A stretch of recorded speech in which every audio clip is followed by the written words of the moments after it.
حينما رددت يا رب العباد. أشرقت نفسي بنور من فؤادي حينما رددت يا رب العباد.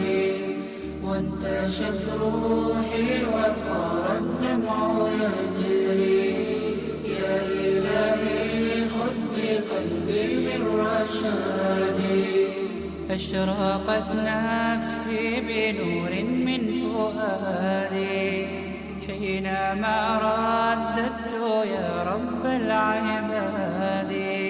وانتشت روحي وصار الدمع يجري يا إلهي خذ بقلبي للرشاد.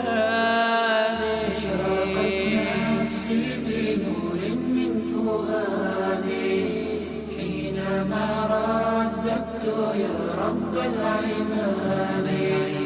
وانتشت روحي وصار الدمع يجري يا إلهي خذ بقلبي للرشاد. في سكون الليل أدعو في سجودي والدجى حولي سواد في سوادي. يا رؤوفا يا رحيما يا حليما يا كريم. Bienvenue sur Radio Nour si vous nous rejoignez, merci de l'avoir choisi. Vous écoutez actuellement sur ces ondes des 95 FM intitulé Radio Nour, un nouveau numéro de votre programme Jeunesse et Religion. Au sommaire, l'actualité internationale, conseil à la jeunesse et la question du jour concernant la rubrique conseil à la jeunesse. Un autre mise en jeu pour celui qui répondra correctement à la question que nous allons poser concernant la rubrique conseil à la jeunesse de l'imam Ibrahim Bouné. Un tirage au sort sera possible au cas où il y aura plusieurs gagnants. Auditeurs, auditrices de la bande FM, vous aurez l'occasion d'appeler après la question pour tenter d'être l'heureux gagnant. Aussi de passer des salams à la communauté musulmane, aux proches et aux connaissances. L'heureux gagnant remportera dans le cadre de cette émission des livres islamiques. Voilà pour le sommaire ce dimanche dans le cadre de cette émission. Je suis Moussa Touré, je suis là pour vous tenir en haleine jusqu'à 13h. Auditeurs, auditrices de la bande FM, comme toujours à titre de rappel et de porter votre ceinture de sécurité si vous nous recevez à bord d'un véhicule. Vous êtes un client à bord d'un taxi. S'il vous plaît, portez votre ceinture de sécurité et avisez en cas de manque de moyens. La mise en onde s'assure derrière la belle vitrée par Ida Ibinga. Salam très spécial à vous. Salam également très spécial à tout l'ensemble de l'équipe de la technique de Nour Radio et Télévision. Nous sommes bien en direct depuis la station de Batavia de ce dimanche 3 février 2019. Il est 12h11 à Libreville. Le numéro de participation sera de 2, à savoir le 8817, le 8817 et le 04 54 44 62. Le 04 54 44 62. Voilà. Et nous ne sommes pas seuls, je suis pas seul dans le cadre de cette émission. L'imam Ibrahim Bouné, est avec nous présent sur ce plateau de jeunesse et religion. Assalamu alaikum, imam. Wa alaikum salam wa rahmatullahi wa barakatuh. Je vous sens très en forme aujourd'hui, imam. Alhamdulillah. Alhamdulillah. Merci Allah. Qu'Allah nous facilite et nous place parmi les gens de bien. Voilà, juste après la transition, revenons avec l'actualité internationale avant bien sûr de donner le micro à l'imam, afin qu'il puisse bien nous éclaircir sur le thème du jour que vous allez découvrir dans quelques instants.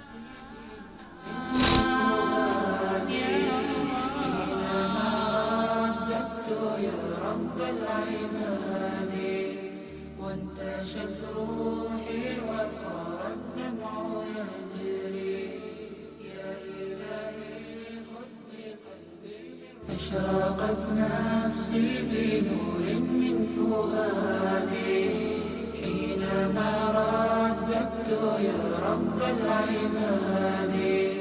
وانتشت روحي وصار الدمع يجري يا إلهي خذ بقلبي للرشاد. أشرقت نفسي بنور من فؤادي حينما رددت يا رب العباد. وانتشت روحي وصار الدمع يجري يا إلهي خذ بقلبي للرشاد. أشرقت نفسي بنور من فؤادي حينما رددت يا رب العباد وانتشت روحي وصار الدمع يجري يا إلهي خذ بقلبي للرشاد في سكون الليل أدعو في سجودي والدجى حولي سواد في سوادي يا رؤوفا يا رحيما يا حليما يا كريما ما لفضلك من Merci de vous informer sur Radio Nour 95 FM. Commençons cette rubrique d'actualité.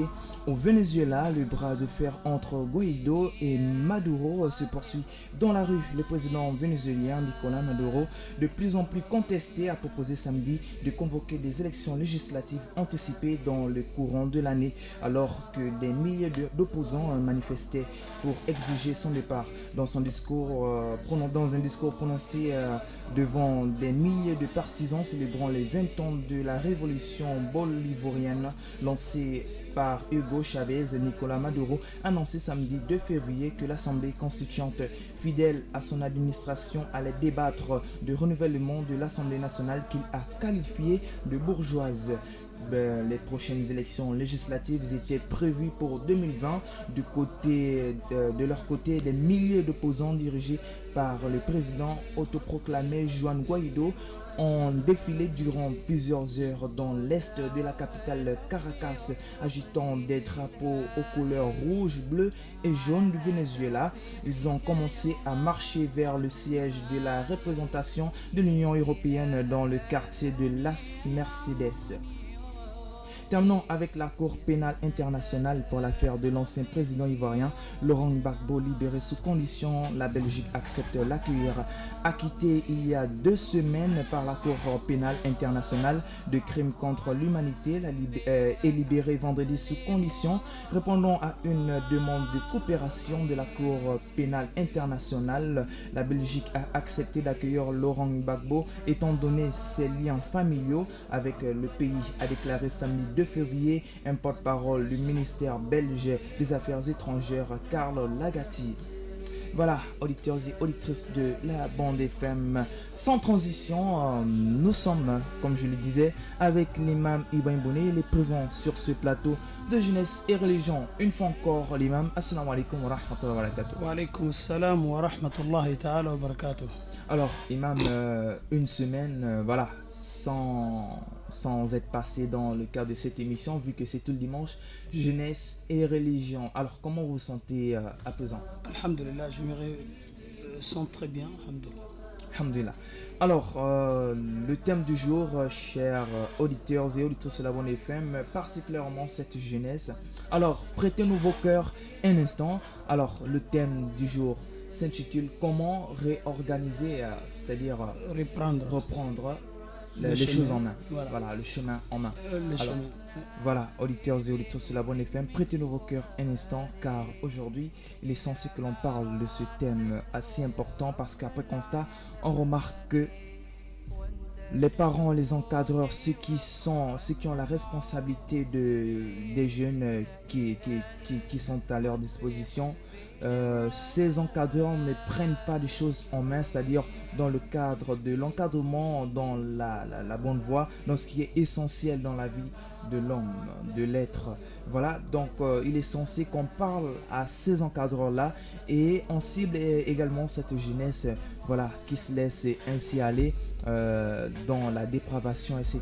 Imam Ibrahim Bouné, alors quelles sont les méthodes comme ça afin qu'on puisse prendre réellement les choses en main? Alhamdulillah Rabbil Alamin wa salatu wa salamu ala ashrafil anbiya wal mursalin. Nous lançons un salam très spécial à tous les auditeurs et les auditrices de Radio Nour ici à Libreville. Ce thème d'aujourd'hui que nous avons regardé, pensé, on a décidé d'aborder ça différemment.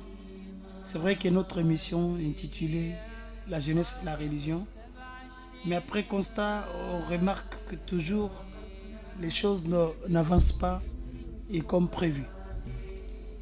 C'est pour cela que nous allons peut-être aborder aujourd'hui un sujet qui va donner chacun une attention particulière, en commençant par des responsables de la société, des parents, des enseignants, des encadreurs, en finissant par ces intéressés qui sont les jeunes précisément.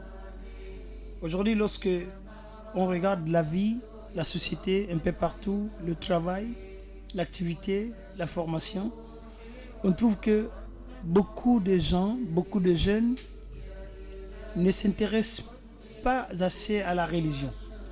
C'est-à-dire la religion devient leur peut-être priorité le plus reculée. C'est quelque chose qui va faire des répliques négatives dans la vie de tout un chacun.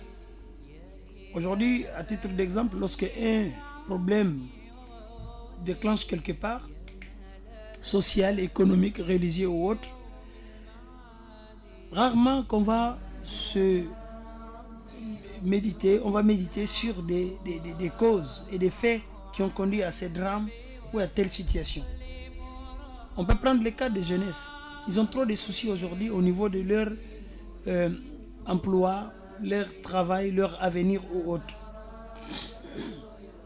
Ces mêmes jeunes, s'ils veulent trouver solution à ce genre de problèmes, qui regardent les principes de la réussite dans toute activité, est-ce qu'ils ont acquis cela? Est-ce qu'ils ont regroupé cela? Parce que la réussite ne vient pas de vide. Et l'échec aussi a toujours des causes. C'est pour cela qu'on doit regarder encore vraiment ces choses-là. Aujourd'hui, je ne pense pas qu'il peut y avoir un parent qui n'a pas le souci de ses échecs. Ses enfants sont nombreux, ils ont étudié, terminé ou pas, mais le travail pour en avoir, c'est difficile. Construire l'avenir, c'est devenu difficile. Et toute la vie, toute chose est devenue difficile. Alors cela est dû à quoi, imam? Voilà. Ce n'est pas seulement... Peut-être les imams et les enseignants, ils peuvent avoir les raisons à eux. Mais ce n'est pas eux seulement qui sont dans la société, que tout le monde réfléchit à nouveau. Et pour regarder qu'est-ce qui nous a conduit à cette situation. Et une fois comprendre, ou bien une fois compris, des situations qui nous ont conduit à cette situation déplorable, est-ce que c'est pas... nous allons passer... Est-ce que c'est pas, peut-être comme dit l'islam, la fin des temps, ou bien le temps est proche? Est-ce que... Bon, ça fait partir quand même dedans. Parce que jusqu'à la fin du temps, à chaque année, il y aura un régressement en arrière. Dans toutes les activités. Le prophète sallallahu alayhi wa sallam, il a signalé ceci dans un hadith. Kullu amin turthaloun. Chaque année, vous allez vous régresser. Au lieu d'avancer, vous allez reculer. Si on prend tous les aspects de la vie, on trouve que avant était bien plus que maintenant. Mais imam, en beaucoup de choses. Il y a une question qui me tacte un peu à l'esprit, peut-être aussi c'est le même cas pour les auditeurs actuellement bien câblés sur ce zone des 95 FM. Alors, il y a des années antérieures, le monde n'était pas développé comme aujourd'hui. Alors, le prophète alayhi salatu wassalam a dit, chaque année, vous allez reculer en arrière plutôt que d'avancer. Mais aujourd'hui, nous voyons que le monde avance en matière de construction, du développement, de la technologie, etc. Alors... Voilà, comment trouver une concordance entre cette information, entre la réalité du terrain. Et souvent, il faut regarder, la réussite n'est pas que tu as eu des flambeaux, immeubles, ou la construction, la modernité ou autre là, non. Parce qu'il y a une autre chose qui est plus importante que ça, c'est l'homme. Si tu entends qu'il y ait construction, il y a modernité, c'est l'homme qui l'a fait. Mais c'est cet homme-là qui n'est plus un vrai homme. C'est cet homme-là qui a régressé. C'est cet homme qui était fidèle, aujourd'hui il est infidèle. Qui était sincère, aujourd'hui il est autre chose. Qui vivait en paix, aujourd'hui il vit dans l'insécurité. Donc, ne regardons pas les choses physiques, palpables, les immeubles autres. Si nous remarquons, il y a un hadith qui a abordé, le prophète Mohammed sallallahu alayhi wa sallam, il a dit, les signes de la fin du temps, c'est lorsque vous verrez à la fin du temps, Ru'a Asha, les bergers, les pauvres, Al-Hufat al-Urat, les pieds nus, ceux qui n'ont pas les chaussures, ceux qui n'ont pas des habits, ceux qui étaient des pauvres animaux, à la fin du temps, c'est ceux qui seront riches. Mais écoutez, Ceux qui étaient pauvres aujourd'hui, ils se sont enrichis.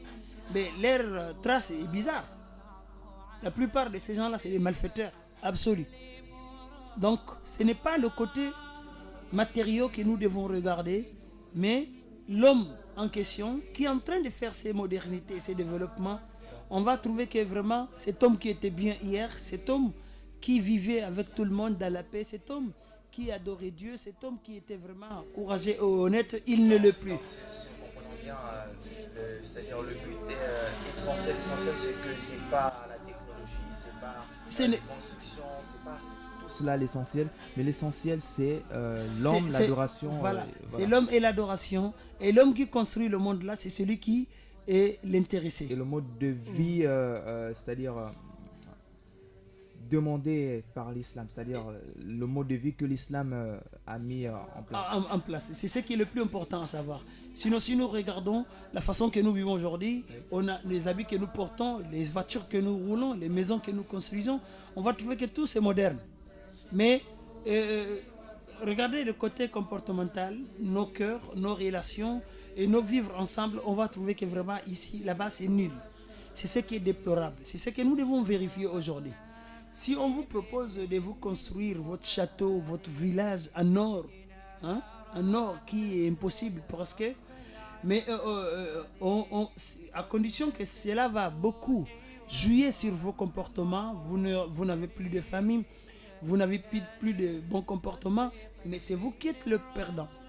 Donc ne regardons pas à ses côtés. Lorsque le prophète sallam il a dit Kullu amin turzaloun, ça fait allusion à la bénédiction. Donc vos choses ne seront plus bénies comme avant, donc jusqu'à la fin du temps. Et si on regarde en même temps, dans cette modernité et la technologie, l'insécurité est répandue. Donc la pauvreté aussi est là.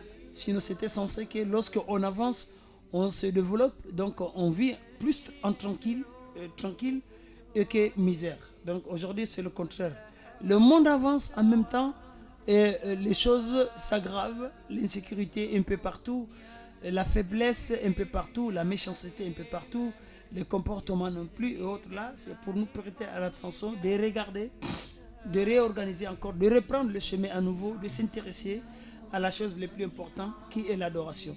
Dans cette adoration, nous donnons le droit d'Allah, nous donnons le droit de l'homme, nous donnons le droit de tout ce qui nous entoure dans la vie. En ce moment, la vie va reprendre le chemin, on sera béni, on sera proche d'Allah subhanahu wa ta'ala. Oui. Et une fois sortis dans le monde, dans cette situation, donc nous serons censés se rapprocher d'Allah subhanahu wa ta'ala. Retournons à notre question principale, qu'aujourd'hui nous voulons nous adresser plus aux parents qu'à ces jeunes-là. Oui. Qu'aujourd'hui, lorsqu'on a un événement, lorsqu'on a une activité et qui concerne les jeunes, on va trouver que ces jeunes qui s'affichent devant nous n'ont rien qui s'affiche en eux islamiquement parlant. Aujourd'hui, s'il y a un mariage quelque part, tu trouves que tous les jeunes, toutes les jeunes filles, ils vont débarquer à ce mariage.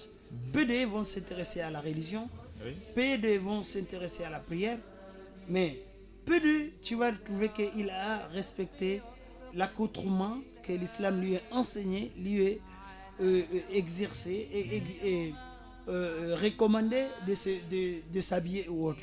Oui. Donc, si on regarde, on voit ces situations qui s'affichent, on va trouver que sur ce, les comportements ne pourront jamais être bien. Parce que l'islam est fondé sur un système que la foi et la croyance et qui nous exige à être bien. Et qui nous recommande vers tout ce qui est bien et pour nous, et côté financier, côté religieux, côté social, dans tout bord.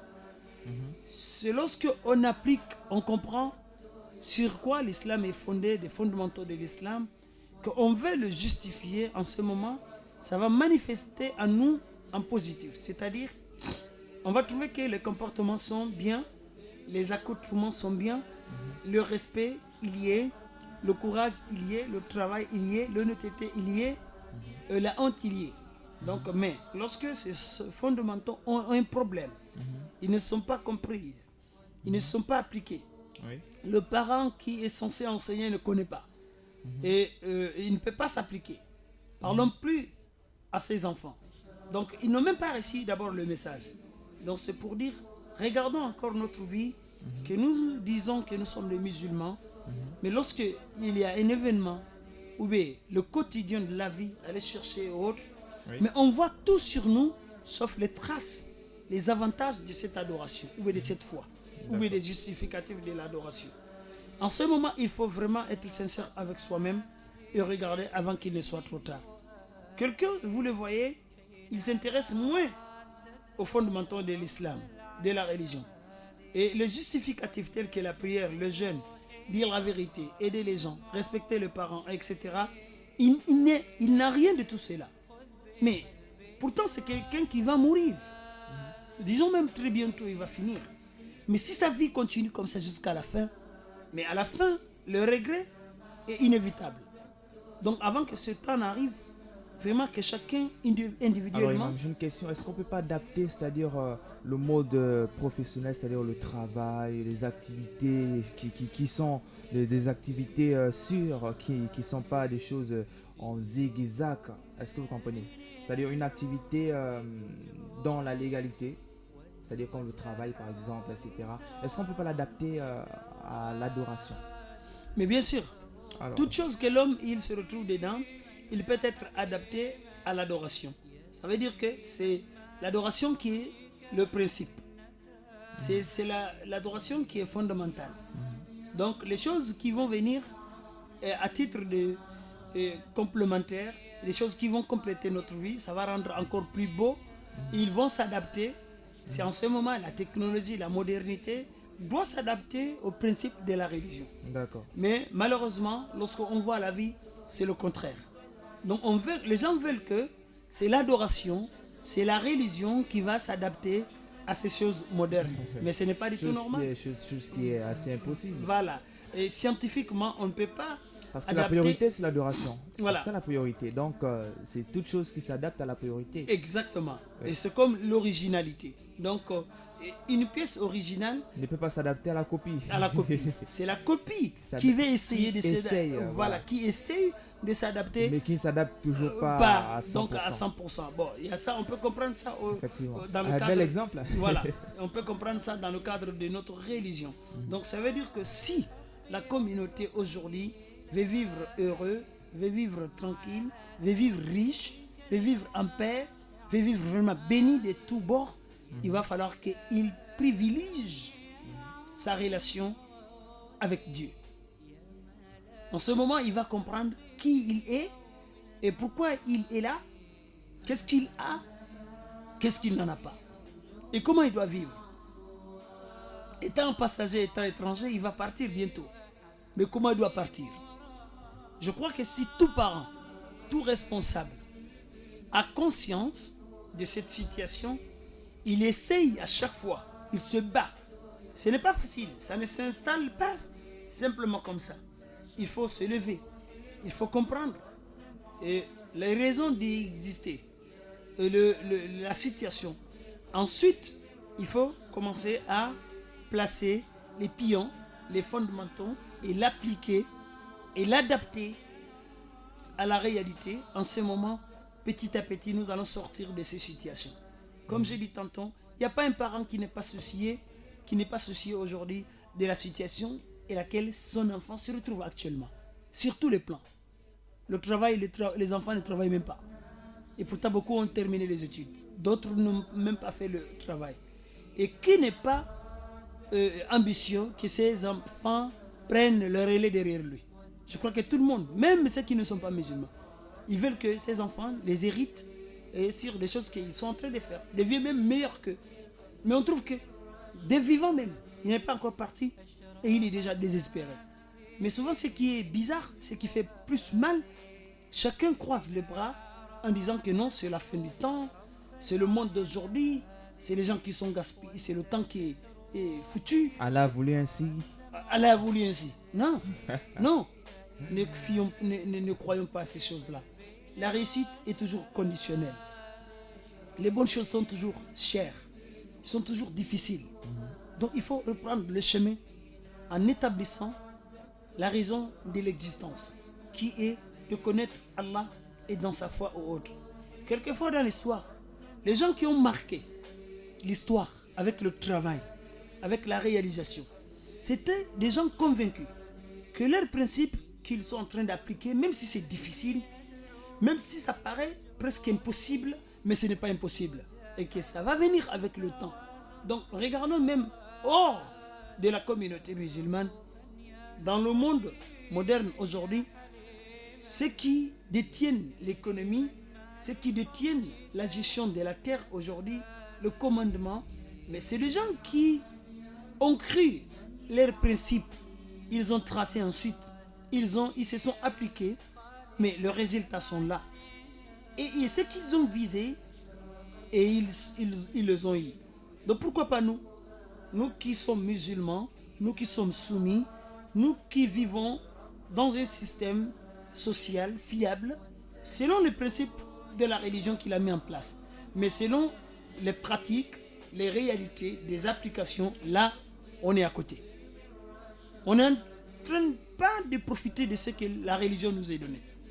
Alors, si on était vrai, si on était conforme à ces enseignements, parce que ces enseignements ne sont pas faits par un être humain qui est faible, qui peut mourir, qui peut ne pas être capable, qui peut ne pas être capable et autres, mais ils sont mis par le créateur, le propriétaire qui connaît plus qui que ce soit. Donc à un moment donné, il a laissé des références universelles. Quiconque fournit les efforts, travaille dur et respecter les principes de la réussite, il va en avoir. Même si celui-ci n'est pas quelque part musulman. Mais si l'autre qui se dit musulman, mais il est infidèle, il est fainéant, il n'est pas sincère, il n'est pas honnête avec soi-même, il n'applique aucun des principes que le propriétaire Dieu il a mis en place en ce moment. Mais Dieu ne va pas dire que ça sont mes gens, ils ont dit qu'ils sont musulmans, je vais leur faire des miracles, des magies. Non, abadan. Cela n'est pas du tout une réalité. Donc Allah, il a donné la conscience à l'homme et il lui a montré aussi le chemin, surtout le musulman, et pour qu'il respecte les fondamentaux que Dieu a mis en place. Et il applique, il se trouve dedans, mais les retombées et les résultats seront systématiques.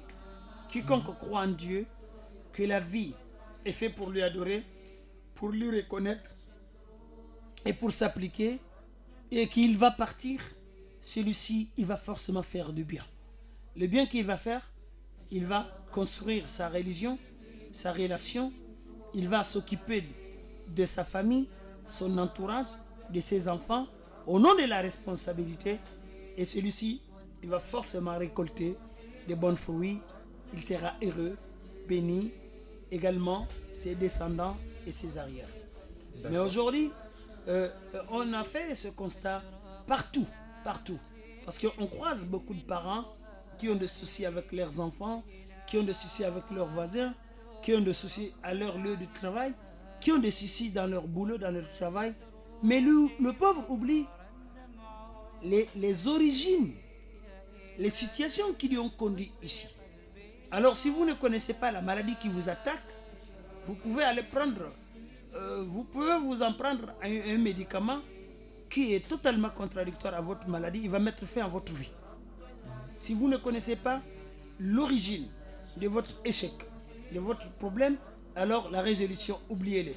D'accord. Le remède, oubliez-les. D'accord, Imam. Donc aujourd'hui, nous devons être tous conscients que ce qui nous arrive aujourd'hui, c'est dû à un abandon, quelque part, surtout des relations que nous devons établir entre nous et le Seigneur qui nous a déjà donné tout, presque. Il nous a orientés, il nous a enseigné, il a envoyé des livres, il a envoyé des messagers, il nous a parlé, ces paroles sont là, les principes de la réussite universelle sont là. Mais nous, on n'applique pas, on veut réussir. Nous, on ne travaille pas. Imam, on va respecter, comment on appelle, les règles de l'émission en ouvrant le téléphone. Auditeurs et auditrices de la Bonne FM. Pour la question du jour, quel est l'exemple cité par l'imam concernant la question posée? Peut-on adapter nos activités professionnelles à l'islam? Voilà, répondez correctement à cette question via le 88 17, le 88 17 ou encore le 04 54 44 62, le 04 54 44 62. Je réitère pour la question. Quel est l'exemple cité par l'imam concernant la question posée. Peut-on adapter nos activités professionnelles à l'islam? À vous la parole via ces deux numéros. Via le numéro court 88 17 ou encore le 04 54 44 62. On poursuit, Imam. Voilà. Voici quelque chose que vraiment on fait ce constat. Parce que partout où tu croises les jeunes aujourd'hui qui sont censés d'hériter la communauté, de prendre des relais demain, de nous représenter demain, aujourd'hui, on a moins d'espoir et que cela peut être une réalité.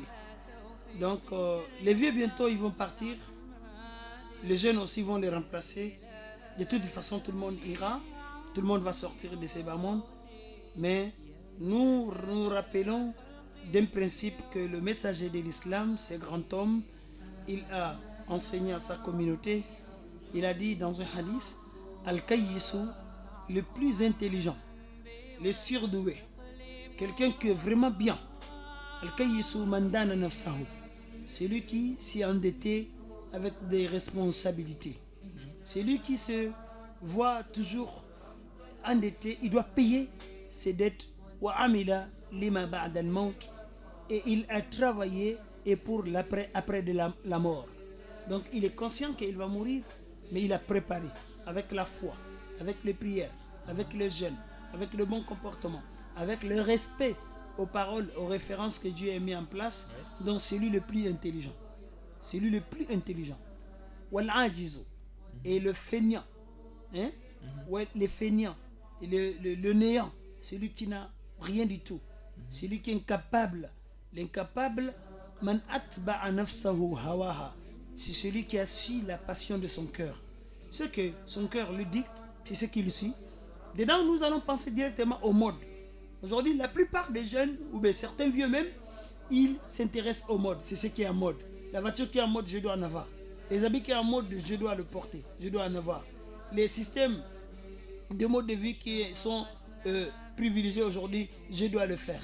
Mais il est incapable. Man atba'a nafsahu hawaha, celui qui suit sa passion dans tout ce que la passion lui dicte, il sera échoué.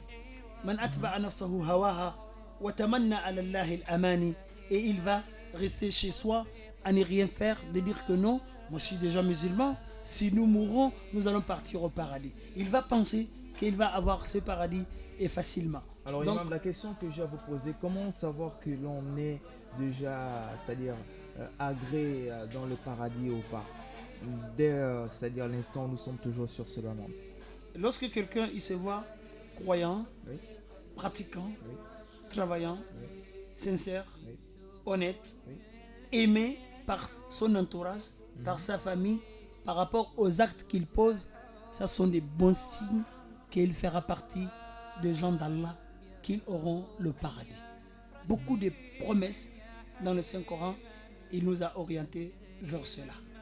Donc, demander pardon à ses péchés, croire à Dieu, travailler et justifier cette croyance avec toutes bonnes recommandations que l'islam a mis en place, notamment s'écarter, s'abstenir de toute interdiction. Lorsqu'il entend que quelque chose est interdit par Allah et son messager, il s'abstient. Il ne le fait plus. Il est aimé. Il partage. Il pardonne. Il tolère. Il donne. Il comprend. Donc tout ça, ce sont des signes qui nous montrent que la personne, il est sur le droit chemin. Alors, auditeurs auditrices sur la bande FM, je vais réitérer pour la question du jour. Quel est l'exemple cité par l'imam concernant la question posée? Peut-on adapter nos activités professionnelles à l'islam? Alors ici, la question consiste à ce que c'est-à-dire nous détections si réellement vous avez été attentifs concernant la rubrique de l'imam Ibrahim Bonnet, concernant cette rubrique conseil à la jeunesse. Voilà. Quel est l'exemple cité par l'imam concernant la question posée? Peut-on adapter nos activités professionnelles à l'islam? Je vais vous aider en vous donnant des pistes qui vous aidera. Alors, lorsque l'imam a amené l'exemple, j'ai même tout de suite dit, ah mais quel bel exemple. Donc, si vous savez déjà de quoi il s'agit, N'hésitez pas à me contacter via le 88 17 ou encore le 04 54 44 62. Il ne suffit pas seulement d'appeler et répondre à la question. Vous pouvez aussi appeler, poser des questions concernant la rubrique ou encore passer les salams à la communauté musulmane, à tout le monde, les amis, les collègues de travail, la famille à la maison, tout le monde. N'hésitez pas, tout via ces deux numéros, le 88 17 ou le 04 54 44 62, le 04 54 44 62. Alors, Imam, mot de fin, il nous reste environ, disons, 7 minutes avant de rendre l'antenne. Alors, dans ces 7 minutes, quel est le conseil clé que vous donnez à ces parents, ces encadreurs, également cette jeunesse bien ciblée? À tout l'ensemble de la communauté musulmane, quel qu'en soit leur niveau de vie, niveau d'âge, etc., et nous donnons un conseil qui est même le titre de notre émission de ce jour, qui est de comment reprendre le chemin à nouveau. Pour ne pas dire que nous sommes sortis, alors beaucoup ne sont pas dedans. Les choses sont simples. L'islam, c'est la religion de la simplicité. Allah subhanahu wa ta'ala, il nous interpelle en disant que mon serviteur ne s'est jamais rapproché de moi avec quelque chose que j'aime plus que ce que je lui ai obligé de faire. Les fondamentaux de l'islam, de la religion, tels que ces 5 prières de l'islam que nous entendons tous les jours, mais on est irréel avec, on est non conforme avec. C'est simple, reprendre le chemin veut dire simplement que tout le monde croit à l'unicité d'Allah de la même façon, de la même manière. À la prophétie de Mohammed sallallahu alayhi wa sallam, que tout le monde suit ses références de la même façon, de la même manière et à même moment. Et que tout le monde se met à la prière, à respecter les horreurs, les conditions, à connaître aussi comment exercer cette grande adoration qui fait partie le pilier le plus important après l'attestation à l'unicité d'Allah subhanahu wa ta'ala et aux messageries de l'islam. Et ceux qui en ont les moyens, tout le monde n'en a pas, et qu'ils pensent à ceux qui n'en ont pas en leur donnant leur aumône légale. Lorsque le Ramadan arrive, ce moment béni, et tout le monde se met à l'adoration de jeûner, parce que c'est une purificateur. C'est quelque chose qui purifie l'homme, ça le rapproche de son Seigneur. Et lorsque certains qui en ont les moyens pour aller rendre visite à Allah, aller implorer, aller demander, ils vont se reconnaître dedans. Ce n'est pas seulement les vieilles ou les jeunes qui vont faire cette activité. L'ensemble, je dis bien, l'ensemble de la communauté musulmane. Ce sont des choses que beaucoup connaissent les noms, mais par rapport à la conformité et à l'application, et beaucoup ne connaissent pas. Espérons que si nous commençons avec ces principes, ces fondamentaux, nous comprenons de la même façon, nous appliquons de la même façon, cela va répliquer positivement et dans notre vie. Alors, et nous allons forcément avoir des retombées. Pour clôturer, j'ai une question assez importante. Quelle est la différence entre l'aumône, c'est-à-dire et la zakat? L'aumône, c'est la zakat. Sauf que lorsque on dit l'aumône légal, oui. Aumône légal, c'est ce qu'on appelle la zakat, qui est obligatoire. Bon, il y a une autre aumône qu'on peut appeler sacrifice. Sacrifice, c'est aumône ouverte ou bien sacrifice qui n'est pas obligatoire. La différence entre aumône légal et sacrifice ou bien aumône simplement, c'est l'un est plié et l'un est recommandé. L'un est plié, lorsque vous l'abandonnez, vous aurez de péché et vous serez sanctionné, vous aurez de sérieux problèmes si toutes les conditions étaient réunies. L'un, c'est beaucoup souhaitable que vous le fassiez, que vous anticipez et vous le faites vraiment largement et puis pour que vous vous rapprochiez plus d'Allah subhanahu wa ta'ala.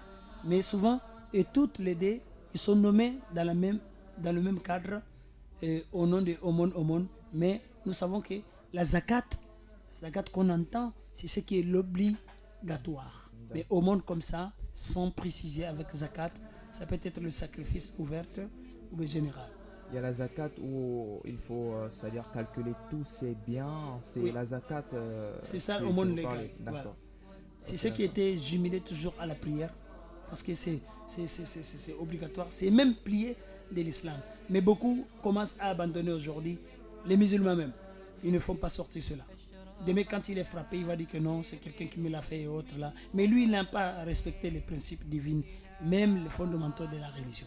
Beaucoup de riches abandonnent ce cas, ce côté. Raison pour laquelle Allah Azza wa Jalla frappe. Frappe. C'est-à-dire, je Non. suis commerçant, je ne sors pas la zakat, mais je gagne énormément d'argent. Oui, Je peux être éprouvé. Ou par bien Allah même. Azza wa Jalla. oui. Comme en perdant mes biens, tout. comment on appelle incendie, tout cela. Tout avec on voit des des cas maladies, similaires. des choses comme ça. Effectivement, qu'Allah nous facilite et qu'il nous place Amen, les gens amen, bien. amen. Qu'Allah vous récompense, Imam, pour tous ces éclaircissements. Amen. Vraiment, c'est un plaisir toujours d'être avec vous dans le cadre de l'assise, de ces gens d'assises. Alhamdulillah. Oui, vous avez quelque chose à Merci rajouter? beaucoup. Non? D'accord. Alors, merci beaucoup Ida Ibinga. Merci beaucoup auditeurs et auditrices de la 95 FM. Nous vous disons sur ce, Assalamu alaikum wa rahmatullahi wa barakatuh. Merci de nous avoir écoutés. À très bientôt sur les ondes des 95 FM. Très bonne suite de programme. يا حليما يا كريما ما لفضلك من نفادي يا سميعا يا مجيبا يا عظيما اهدني يا خالق السبع الشهاد أشرقت نفسي بنور من فؤادي حينما رددت يا رب العباد وانتشت روحي وصار الدمع يجري يا إلهي خذ بقلبي بالرشاد أشرقت نفسي بنور من فؤادي حينما رددت يا رب العباد وانتشت